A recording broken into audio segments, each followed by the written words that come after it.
네, 여러분 안녕하십니까. 전주 MBC 시사토론입니다.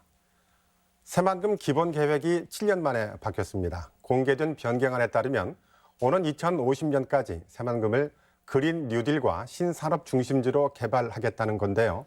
1991년에 첫 삽을 뜬 이후 30년 넘게 지지부진했던 새만금 개발 사업의 완공 시점이 정해졌다는 점에서 속도감 있는 개발에 대한 기대가 큰 반면에 수차례 새만금 사업에 발목을 잡아온 환경 문제는 여전히 변수로 남았다는 지적을 받고 있습니다. 오늘 시사토론에서는 양충모 새만금 개발청장 그리고 국토교통위원회 김윤덕 국회의원 두 분 토론자 모시고 변경된 새만금 기본계획에 대해서 자세히 살펴보도록 하겠습니다. 어서 오십시오. 안녕하세요. 감사합니다. 안녕하세요. 자, 양 총장님. 네네. 새만금 개발 기본계획에 대한 도민들의 욕구가 상당하다는 건 알고 계시잖아요. 네. 근데 이번에 새만금 기본계획에 대해서 또 그 계획이 바뀌었는데 좀 자세한 설명 좀 먼저 부탁드리고 토론을 이어가도록 할까요? 예, 그저 기존에 있었던 기본 계획은 최근에 우리 그 4차 산업혁명이나 기후변화 대응 등의 최근의 그런 변화를 많이 반영하지 못하고 있다는 한계가 있고요. 그다음에 민간 투자를 전제로 하다 보니까 개발 방향만 제시를 해서 계획의 구체성이나 실행력이 다소 부족했다는 또 문제점이 있었습니다. 또한 내부 여러 가지 지역 간 도로 등등의 어떤 기반 시설에 대해서도 민간 사업자 부담으로 하다 보니까 그 부담이 가중해가지고 전체적으로 기본 계획의 그 실행이 조금 실적이 미흡한 측면이 많이 있었습니다. 그래서 이번에 기본 계획은 이런 부분을 대폭 좀 반영을 해서 전체적으로 변경을 많이 했습니다. 말씀드린 그런 최근의 여건 변화를 반영해서 새만금을 그린 뉴딜과 신산업의 중심지로 아예 역할을 재정립을 했고요. 그다음에 기본 계획을 기존에 있던 청사진에서 구체적인 실행을 할 수 있는 실행 계획으로 로드맵을 제시를 했습니다. 또한 여러 가지 공공 역할을 많이 강화해가지고 투자 여건을 많이 개선을 해서 민간 투자도 더 원활히 할 수 있도록 변경을 많이 했습니다. 네, 이 자리에는 국토교통위원회 소속 김윤덕 의원도 함께 하셨는데요. 김 의원님, 자 그동안 새만금이 속도를 내지 못하고 있다는 비판도 많이 받아왔잖아요. 근데 이번 그 안에 대해서 어떻게 평가할 수 있겠습니까? 그러니까 91년도에 새만금이 이제 시작돼서 30년이 지났는데요. 친환경적인 조기 개발이라고 하는 우리 도민들의 염원에 사실 많이 미흡한 게 사실이었습니다. 하지만 이번 그 새만금위원회의 결정 사항으로 인해서 상당히 많은 게 이제 바뀌게 되었고요. 아까 우리 청장님 말씀하셨지만 어떤 청사진 정도에 머물렀던 게 구체적인 로드맵을 갖게 된 실행 계획으로 바뀌었다는 것이 가장 중요한 점이라고 보여지고요. 과거의 어떤 국제 자유도시 정도의 추상적인 그런 것이 목표였다면 지금은 어떤 그린 뉴딜 또 신산업 중심이라고 하는 좀 더 직접적이고 구체적인 목표를 가지게 되었다는 점에서 저는 점수 많이 주고 싶습니다. 다만 한 가지 아쉬운 게 있다면 조금 이따 논의를 하겠지만 해수유통 관련한 굉장히 큰 아쉬움이 있다는 것 제외하고는 상당히 많은 변화가 있고 또 희망을 주고 있다 이렇게 생각합니다. 네, 점수를 주고 싶었다 하셨는데 개인적으로 몇 점 정도로 보고 계신가요? 한 80점 주고 있고요. 해수유통이 만약에 이번에 명문화돼서 결정이 되었고 또 해수유통에 따른 미래의 어떤 그 사업이 구체화되었다면 거의 100점에 가까운 그런 결의가 아닌가 싶습니다. 네, 알겠습니다. 해수유통 문제는 잠시 후에 논의하도록 하고요. 자, 양 총장님. 네. 새만금에서 재생에너지 비전 선포식을 진행한 게 2018년이죠? 네, 맞습니다. 자, 그렇다면 현재 새만금에는 어느 정도 그 진척이 돼 있나요? 예, 저희가 이제 크게 이제 3기가와트 정도를 하고 있는데요. 1단계, 2단계로 구분을 해서 1단계가 한 1.5기가와트 정도를 지금 추진 중에 있습니다. 일단 작년에 저희가 그 육상태양광이 300메가와트인데 100메가와트를 작년에 착공을 좀 했고요. 올해 바로 이제 상반기 내에 나머지 200메가와트를 육상태양광을 할 거고요. 그다음에 수상태양광은 전체가 1단계가 1.2기가와트입니다. 예, 그중에서 지금 300메가와트는 한손에서 하는 건데 지금 현재 공고돼가지고 지금 현재 추진 중에 있고요. 나머지 지금 지역주도형 400메가와트도 상반기 내에 저희가 지금 발주를 할 계획으로 되어 있습니다. 그래서 연차적으로 해서 하여튼 내년도부터는 1단계부터는 발전이 개시될 수 있도록 지금 현재 착실하게 계획대로 추진되고 있다는 걸 말씀드립니다. 예. 아리백 산업단지는 어느 정도 진척이 되고 있나요? 이 아리백 산단은 저희가 지금 우리 그 새만금 산단의 5609에 대해서 지금 스마트 그린 산단이라 그래서 지금 준비를 하고 있고요. 작년에 저희가 비전 선포식을 했습니다. 예, 그래서 지금 매립 공사는 거의 다 이제 509는 매립 공사는 마무리가 됐고요. 그다음에 이제 스마트 그린 산단 아까 아리백 산단을 하려 그러면 여러 가지 이제 안에 아리백이 가능할 수 있도록 안에 스마트 그리드 이런 것도 해야 하고 그다음 ESS 시설 등등도 해야 하고 그다음에 또 아까 같이 재생에너지와 연계되는 또 개통 연결 같은 것도 해야 하고요. 이런 부분을 전반적으로 지금 해서 올해는 저희가 이제 그 스마트 그린 산단 할 수 있는 용역을 지금 추진하고 있는데 연말까지 계획을 수립을 할 거고요. 24년까지 아리백 산단을 구축하려고 준비를 하고 있습니다. 네, 김 의원님. 예. 그 아리백 산업이라는 게 어떻게 보면 시청자들이 좀 생소하긴 한데 예, 예. 국회에서도 치열하게 논의가 된 적이 있잖아요. 그 예. 아리백의 산업이란 무엇인지 간단히 설명 좀 부탁드릴까요? 그러니까 아리백 산업은 단순합니다. 그러니까 탈탄소 시대를 맞이해서 신재생 에너지를 100% 쓰자라고 하는 거고요. 현재 애플, 구글, BMW, 다국적 기업 한 256개 정도가 탄소 제로 운동에 참여하게 됐고 이 알리백을 실천하는 기업들과 거래하겠다 이렇게 선언을 했기 때문에 이 알리백 운동은 앞으로 미래 기업을 하는 데 있어서 상당히 필수적인 요소로 자리 잡게 되는 거죠. 새만금이 바로 알리백 운동을 하는 데 있어서 전초 기지를 만들 수 있는 매우 중요한 그 어떤 조건을 가지고 있다 이렇게 말씀드릴 수 있고요. 알리백의 핵심은 바로 탈탄소 산업을 실현하는 운동을 저는 의미하고 있다 이렇게 줄이면 될 것 같습니다. 양 총장님, 네. 그 아리백 산단에 대한 기업들의 관심이 좀 있다라고 말씀하셨는데 네. 이게 성공하려면 기업들의 관심도 맞습니다. 그다음에 뭐 이익 같은 게 또 필요하잖아요. 네. 네. 어느 정도입니까?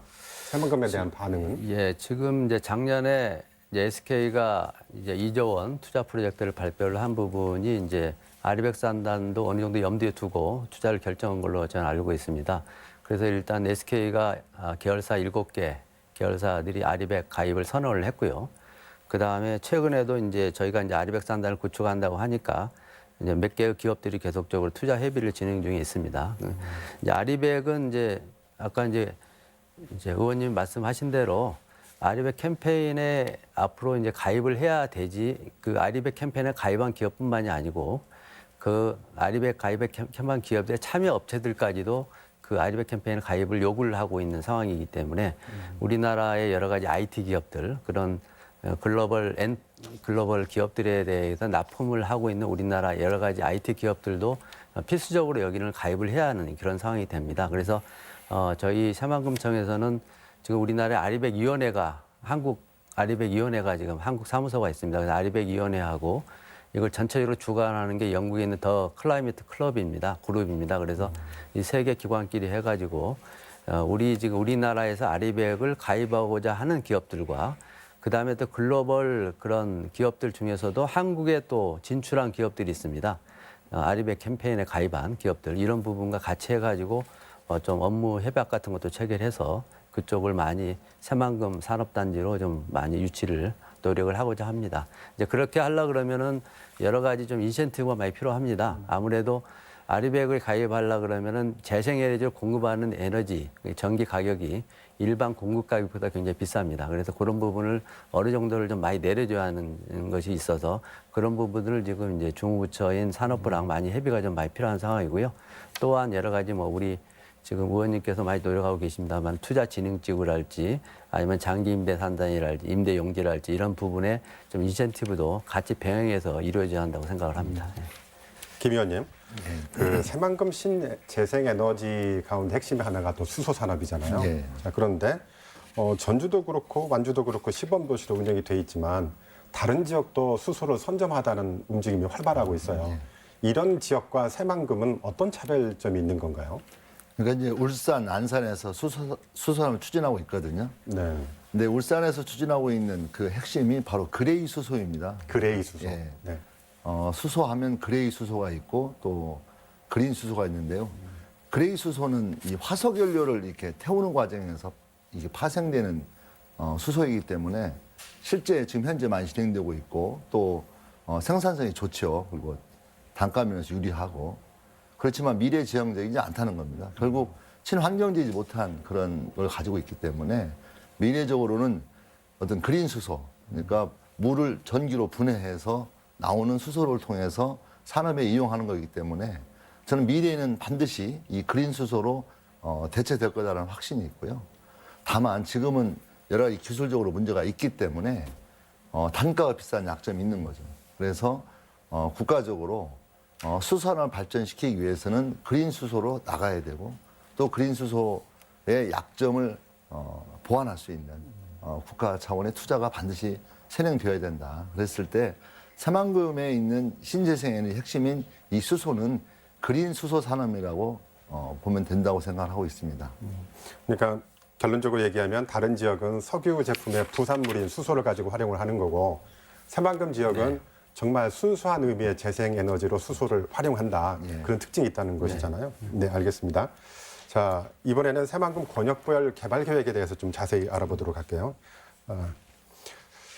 그 새만금 기본 계획의 양 총장님, 새만금 네. 기본 계획의 큰 방향은 그린 뉴딜과 신산업 중심지로 삼겠다는 거잖아요. 예. 그렇다면 구체적으로 어떻게 내부 개발이 진행될 예정인지 그게 궁금하네요. 일단 내부 개발을 기존에 있던 계획은 전체를 이제 새만금을 한 묶음으로 묶어가지고 용도별로 용도별로 지정해서 운영을 해왔습니다. 근데 이제 그러다 보니까 이런 그 지역이 워낙 광범위합니다. 서울시 면적의 3분의 2 면적 정도 되기 때문에 굉장히 어려운 측면들이 많이 있어서 이번에는 권역별로 나눠가지고 지금 추진을 하려고 이번에 변경안에 담았습니다. 이제 크게 주요한 내용을 보면 3개 권역으로 이제 나눠지는데 1권역은 이제 군산 쪽에 있는 우리 지금 북측에 있는 지금 현재 산업 단지 쪽입니다. 그쪽을 이제 스마트 그린 산단 아까 말씀하신 아리백 산단을 이제 주제로 하는 이제 스마트 그린 산단으로 지금 이제 추진을 하고 있습니다. 아무래도 이제 그 1.2 기가와트의 수양 태양광과 육상 태양광이 인접해 있기 때문에 그걸 활용해 가지고 아리백 산단의 구축이 굉장히 용이하다고 생각이 되고요. 이와 함께 저번에 이제 새만금 또 신공항이 이제 그 옆에 바로 이제 지금 현재 추진 중에 있습니다. 그래서 그 신공항과 철도가 연계가 되고 하기 때문에 철도 공항과 연계되는 부분에 공항 특구도 1권역에 같이 지금 준비를 하고 있습니다. 그다음에 이제 중앙에 있는 이 권역은 작년에 우리가 수변 도시를 지금 착공을 했는데요. 그 옆에 이제 신항만이 지금 추진되고 있습니다. 그래서 신항만이 25년도부터 이제 주계선석이 개항이 되기 때문에 그 항만 특구를 배후단지로 지금 준비를 하고 있고요. 그다음에 이제 그린 수소 복합 단지라 그래서 이제 아까 의원님도 말씀을 하셨지만 새만금이 그린 수소의 중심지로 지금 하려고 생각을 하고 있습니다. 그래서 그린 수소로 여러 가지 국민 생활이나 여러 가지 경제 활동이 가능할 수 있는 그린 수소 복합 단지를 또 그쪽에다 같이 좀 추진을 하고 있고요. 그다음에 이제 부안 쪽에 있는 이제 남쪽에 있는 부분의 상권역입니다. 거기는 원래 이제 관광레저 용지로 추진했던 곳인데 거기는 지금 이제 여러 가지 신기술도 검증도 하고 체험도 하고 하는 부분을 한 신산업과 기존에 있던 관광 레저를 복합적으로 연계시키는 신산업 경제 복합 신산업과 그다음에 관광 레저 복합 단지로 지금 조성을 준비를 하고 있습니다. 거기는 아무래도 여러 가지 지금 저희가 이제 발전 사업권이 있기 때문에 발전 사업권을 인센티브를 해가지고 민자 사업 유치를 통해 가지고 준비를 할 생각입니다. 크게 그 세 가지 핵심 권역으로 준비 중에 있습니다. 네, 지금 권역별 개발 계획을 말씀하셨는데 한 가지 질문 드리고 싶은 게 새만금 개발에서 가장 걸림돌 중에 하나가 지금 자치단체 간에 벌이고 있는 이른바 땅 싸움이거든요. 예. 행정구역 조정 문제인데 예. 뭐 군산, 김제, 부안이 지금 한치 양보도 없이 서로 대립을 하고 있는데 예. 새만금청에서 바라보는 새만금 행정구역 어떤 게 가장 적절하다고 보십니까? 예, 말씀하신 대로 하여튼 이 행정구역 갈등이 우리 새만금 사업의 개발에는 많이 영향을 많이 미치고 있는 상황이고 이것으로 인해 가지고 우리 새만금 사업이 추진이 지연된다는 것은 안 된다는 게 저희 기본적인 입장이고요. 그래서 최대한 지금 현재 저희 청의 입장에서는 저번에 한번 용역도 한번 했습니다. 그래서 이걸 가장 바람직하게 할 수 있는 행정 체계 개편이나 관리 방안을 용역 결과로 보게 되면 하여튼 장기적으로는 3개 시군이 통합을 해가 새만금 통합시를 만든다는 게 지금 저희 용역 결과였고요. 그게 굉장히 어렵다 그러면은 지금 현재 새만금 지역만이라도 통합을 해가지고 새만금 시를 만드는 게 바람직하다는 의견이었습니다.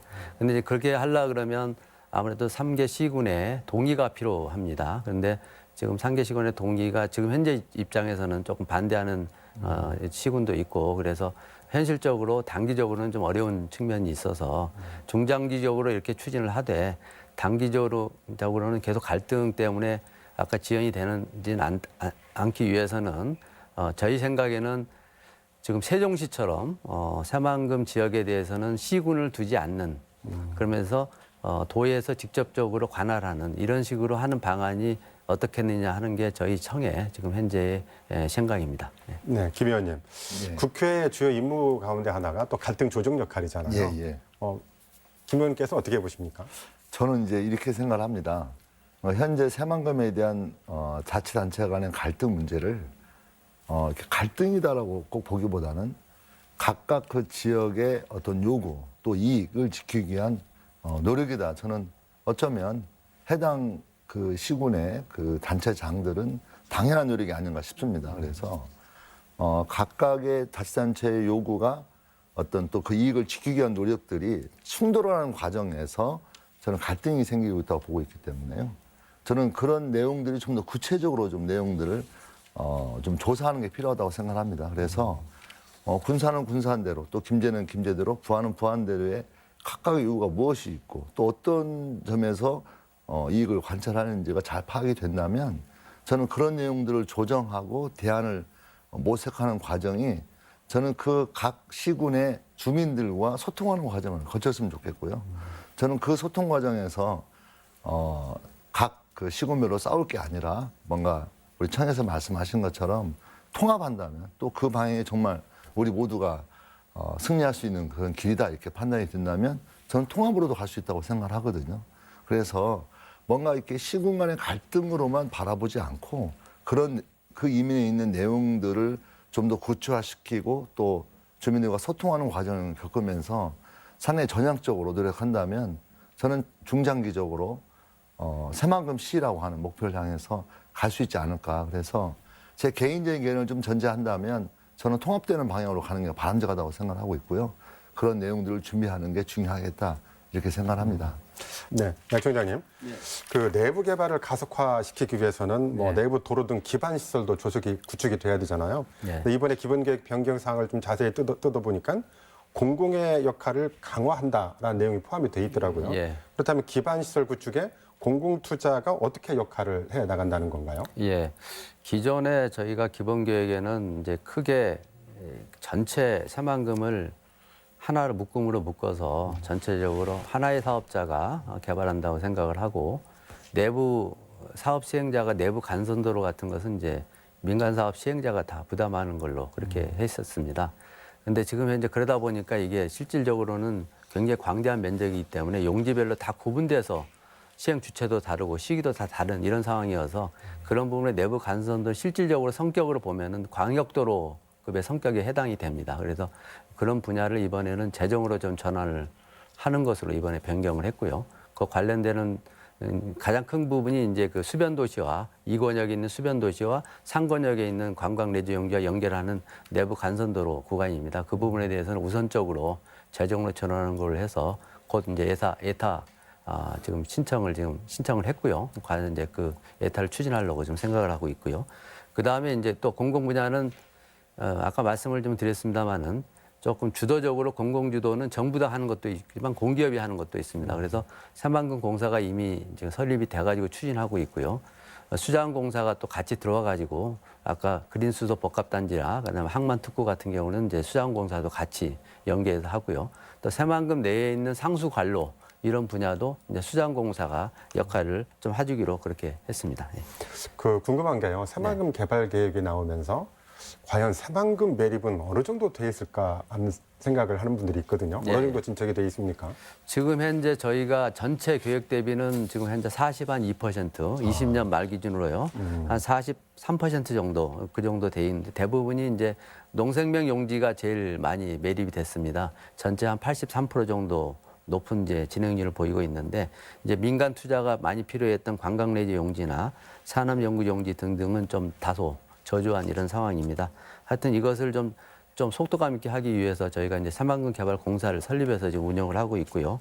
말씀드린 대로 수자원공사도 같이 연계해서 참여해서 하게 되게 되면 하여튼 30년까지는 전체적인 매립률을 한 78%까지 올릴 것으로 생각을 합니다. 아직 50% 절반 정도가 아직 안 되는군요. 43% 정도. 43%. 네네. 네네. 자, 김 의원님.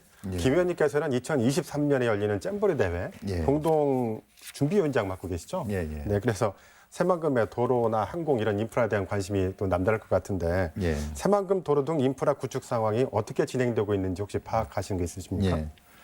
일단 그 좀 말씀을 드리면 이렇게 새만금을 보면 이렇게 이렇게 매립지 이게 남북 1축, 남북 2축, 남북 3축 그렇습니다. 네.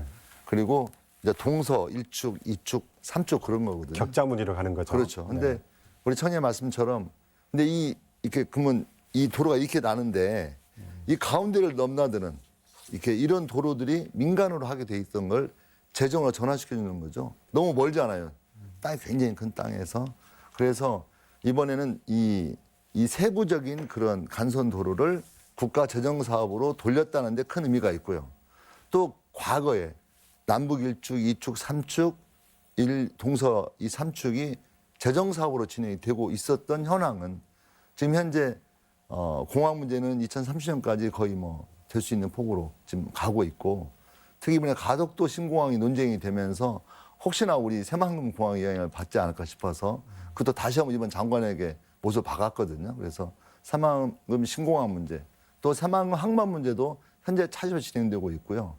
다만 항만 문제는 좀 아쉬움이 있다면 규모가 적기 때문에 좀 키우자라고 하는 것 이후에 우리 숙제로 지금 남아 있습니다. 그리고 남북 일축 도로는 다 완성이 되고 있고요. 다만 문제는 이제 그 새만금 고속도로가 포항까지 나는 거 있지 않습니까? 그게 2024년 5년에 완공 예정으로 되어 있는데요. 잼버리가 2023년에 있습니다. 그렇기 때문에 그 잼버리 기간 내에 완공되지 못하는 그런 아쉬움이 있고 그 완공되지 못하는 중요한 이유는 김제를 가는 일부 구간에 지반 침하라고 하는 그 안전성 때문에 좀 늦어지는 측면을 제외하고는 새만금의 인프라 사업은 좀 착실하게 진행되고 있다. 그리고 오히려 이번에 우리 청년이 말씀하신 것처럼 내부 간선도를 민자로 하기로 돼 있던 것들을 재정으로 바꿔줌으로써 한 단계 더 높은 수준으로 진행될 수 있는 그런 상태에 와 있다. 이렇게 보면 될 것 같습니다. 네. 자, 지금까지 새만금 사업에 대한 여러 가지 분석을 한번 해봤는데요. 그렇다면 지금부터는 새만금 기본 계획의 과제는 무엇인지 한번 또 짚어보도록 할게요. 자, 양 청장님. 뭐 여러 가지 새만금 내부 개발이 속도를 내고 있다고는 하지만 네. 여전히 이제 환경 문제가 과제가 될 것 같아요. 예. 지난주 수요일이죠. 새만금 네. 위원회가 수질 문제에 대해서 결정을 했는데 자세히 예. 좀 소개 좀 부탁드릴까요? 예, 일단은 수질 관련되는 것은 이제 계속 정부 내에서도 많이 논의를 많이 했습니다. 예, 일단 우리 주무부처가 이제 환경부 중심으로 많이 논의를 했고요. 거기에서 또 총리실에서 조정 역할을 많이 해서 이번에 우리 기본계획에 반영한 내용은 지난해 11월 24일 날 우리 새만금위원회를 하면서 지금 현재 우리 가력도하고 신시도에 있는 배수 관문을 그때까지는 하루에 1회만 이제 개방을 했습니다. 그것을 2회로 운영하는 걸 결정을 해가지고요. 작년 11월 29일자로 해서 이제 하루에 2번씩 개방하는 것으로 이제 확정이 돼서 지금 시행을 하고 있습니다. 그 결과 이제 어느 정도 이제 수질 개선 효과가 지금 나타나고 있다고 지금 환경부에서는 보고 있고요.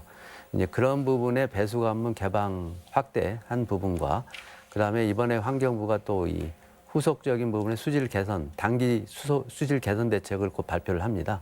이제 그 부분을 23년까지 한번 시행을 해보고, 그 다음에 23년 이후에 그 수질 개선 효과를 한번 종합적으로 전반적으로 분석을 해서 범정부적으로 한번 종합 평가를 해가지고 그 이후에 해수 유통 여부를 한번 결정을 하자. 이런 게 지금 현재 어제까지 나온 기본 계획에 반영한 결과입니다. 이 얘기를 듣다 보니까 새만금 개발을 원하는 쪽에서는 담수를 포기하는 것, 그러니까 담수가 농업용수뿐만 아니라 생활용수용이잖아요. 담수를 포기하는 건 새만금 개발 계획을 상당 부분 포기하는 게 아니냐라는 걱정이 좀 있는 것 같습니다. 어떻게 볼 수 있을까요?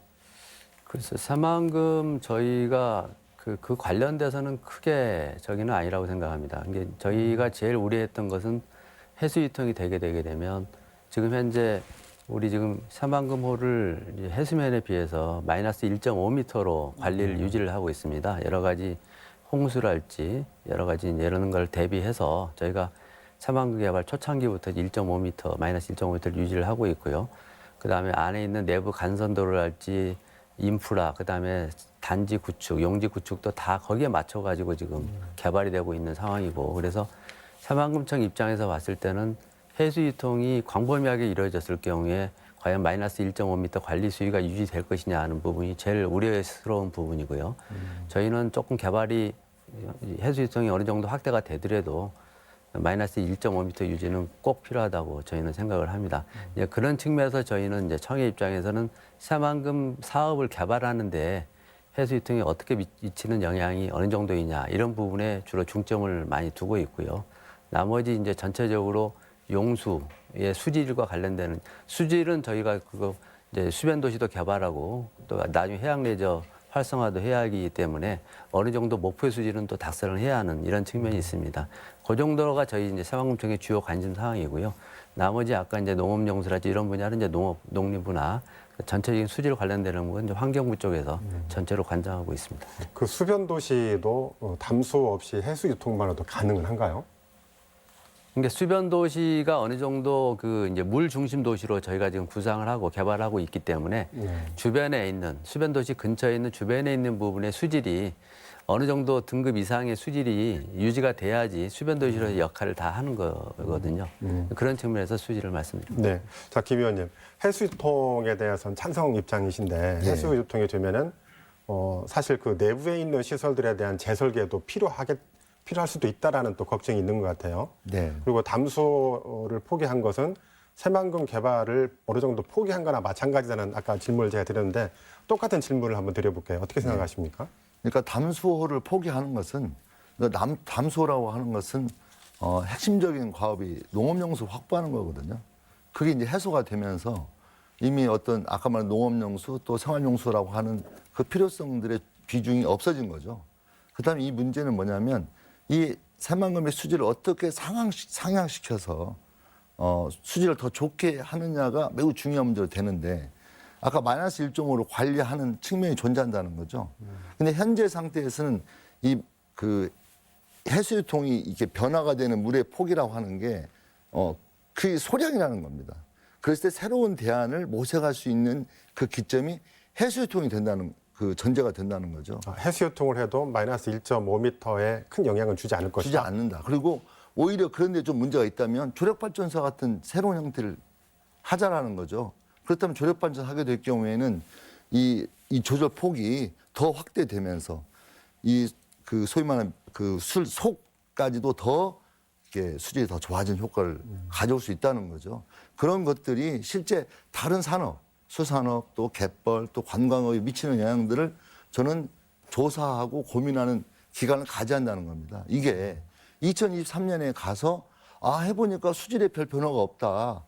그 별로 효과가 없었다라고 한다면 우리는 3년 동안 결국 놀아버린, 그러니까 그 시기를 잃어버린 시기가 된다고 보고 있고요. 몇 가지 호수 내의 어떤 환경 대책을 세우자는 것 또한 해수유통을 하게 될 경우에는 그런 게 다 거의 없어져 버리기 때문에 사실상 이 3년의 시간이 공백으로 될 가능성이 있다고 저는 보고 있습니다. 그렇다면 저는 지금 해수유통을 해서 결정해서 거기에 따른 세부 대책을 세우는 게 가장 적극적이고 과감한 도전이라고 좀 보고 있고요. 다만 지금 현재 새만금위원회에서 결정했기 때문에 그 결정을 존중할 수밖에 없는 거죠. 존중할 수밖에 없다면 지금이라도 해수유통을 전제로 한 세부적인 대책이 어떻게 될 수 있는 것이만이라도 수립을 해서 저는 진행하자는 거고 여기에 필요한 예산이 있거나 또 필요한 대책이 있다면 저는 정치권이 뭉쳐서 그걸 요구하고 관철해 내서 내용적으로라도 그걸 지금 진행하는 게 그나마 그 아쉬움을 줄일 수 있지 않겠느냐라고 하는 겁니다. 알겠습니다. 자, 시간 관계상 두 분께 짧은 질문 하나 드릴게요. 먼저 총장님, 해수유통이 새만금 개발에 어떤 영향을 줄 거라고 생각하시는지 좀 짧게 좀 부탁드릴까요? 그래서 지금 이제 사실 어저께 사실 기본 계획이 확정이 된 거기 때문에 저희는 제가 또 기본 계획을 총괄하고 있는 청의 입장에서 봐서는 이제 기본 계획이 확정된 내용을 말씀드릴 수밖에 없는 상황이고요. 어쨌든 간에 전체적으로 23년까지 지금 배수관문의 확대와 그다음에 또 환경부의 후속 단기적인 후속 우리 수질 개선 대책을 좀 한번 시행 효과를 한번 23년에 보고 그다음에 이제 사실 해수유통 여부를 평가하는 게 좋지 않겠다 그렇게 생각합니다. 알겠습니다. 예. 매우 조심스러운 반응이시고. 네네. 자, 김 의원님 어떻게 생각하십니까? 그러니까 우리 청장님의 곤혹성은 충분히 이해하고 있고요. 해수유통을 통해서 수질이 개선 될 수 있다는 확신이 저는 있고요. 어떤 스마트 수변 도시, 또 생태계 보존, 또 수산업 이런 여타의 상당히 중요하고 어떤 변화시킬 수 있는 중요한 기준점이 전 해수유통이라고 생각을 하고 있습니다. 그리고 해수유통을 통해서 그런 다양한 영역에서의 변화를 과감하게 새로운 새만금 시대에 어떤 열어가기 위해서는 좀 노력해야 된다. 이렇게 생각하는 거죠. 네. 자, 시간이 벌써 다 돼서요. 오늘 그 마지막 인사말로 새만금 기본계획 변경과 관련해서 강조하고 싶은 말씀 인사말 겸해서 듣도록 하겠습니다. 먼저 양청님. 예. 이번에 새만금 기본계획은 정말 최근에 했던 산업의 트렌드나 경제의 변화를 반영해가지고 저희 역할도 재정립을 했고요. 그다음에 구체적으로 단계별로 이게 개발 여력을 아주 구체화시켜가지고 그 어느 때보다 실행력을 높였습니다. 예. 또 계획 수립 단계에서부터 관계부처랄지 그다음에 또 그게 전문가 또 우리 지자체 등등의 의견을 많이 광범위하게 수렴을 많이 해가지고 굉장히 열심히 잘 만들었다고 저는 생각을 합니다. 앞으로 이제 중요한 게 이걸 이제 10년 동안 잘 이행하는 게 제일 중요하다고 생각을 하고요. 자, 이행해서 실천력을 높여서 하여튼 계획대로 실천될 수 있도록 하여튼 합심해서 전체적으로 열심히 노력하겠습니다. 예. 알겠습니다. 김 의원님. 예. 지난 30년 동안 준비해온 이 새만금 산업이 새만금 개발이 어떤 새로운 변화를 맞이했습니다. 청사진에 머물던 계획들이 보다 구체적인 계획으로 실행 계획으로 바뀌게 되는 중요한 결정을 많이 했는데요. 저는 준비해 주신 많은 분들께 정말 그 노고에 감사드리고요. 다만 이번 해수유통이 빠진 거에 대해서는 개인적으로 매우 유감스럽다는 말 하고 싶습니다. 그래서 앞으로 새만금이 좀 더 도민들의 욕구에 충족되고 또 전라북도의 비전을 세우기 위해서는 소극적이고 또 있는 그대로를 유지하는 방식보다는 과감한 도전, 변화와 혁신을 통해서 새만금이 이후에 변화될 수 있는 토대를 만드는 게 중요하다. 다만 이번 결정된 새만금위원회의 결정을 존중하고 또 그런 약점들을 보완하기 위해서는 해수유통이 전제되는 또 해수유통 했을 경우를 대비하는 그런 세부적인 대책들에 대해서 많은 준비를 할 수 있도록 노력하겠다는 말씀 올리겠습니다. 고맙습니다. 네. 자, 30년 넘게 지지부진했던 새만금 개발 사업으로 인해서 전북 도민들에게 새만금은 언제부턴가 기대와 실망이 교차하는 단어가 됐는데요. 이번에 바뀐 새만금 기본 계획으로 인해서 새만금 개발 사업이 속도를 낼 수 있기를 바라봅니다. 더불어 아직 마침표를 찍지 못한 새만금 수질 개선 문제도 현명한 해법을 찾을 수 있기를 기대해 봅니다. 오늘 순서는 여기까지입니다. 시청해주신 시청자 여러분, 함께해 주신 토론자 여러분 고맙습니다.